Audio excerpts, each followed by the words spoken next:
Paris est-elle une ville bien gérée?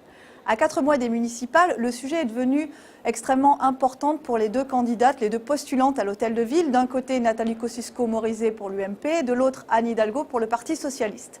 La première pose évidemment comme critère le fait que Paris est une ville mal gérée, ne cesse de marteler que les impôts sont trop élevés, qu'il faut faire des économies. La seconde répond, Paris est une ville plutôt bien gérée, regardez les audits, regardez les rapports assez élogieux des agences de notation financière. Il y a certes des marges de manœuvre, mais globalement, le bilan est bon.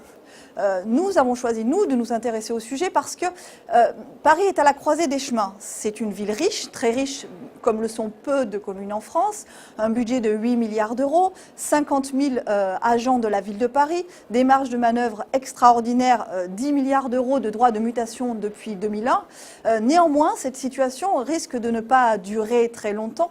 D'un côté, parce que la ville va devoir redistribuer de l'argent, ça s'appelle la péréquation, aux communes moins riches.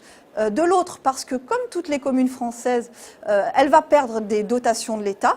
Ensuite, parce que les droits de mutation qui ont été une manne extraordinaire vont nécessairement commencer à chuter, c'est déjà un petit peu le cas. Et enfin, parce que la métropole du Grand Paris, qui est un nouvel ensemble qui verra sans doute le jour d'ici quelques années, va être à la fois un lieu où vont être absorbés les agents, mais aussi la ville va devoir redonner une partie de sa fiscalité, notamment de la fiscalité des entreprises, qui est une manne juteuse, à cette métropole du Grand Paris.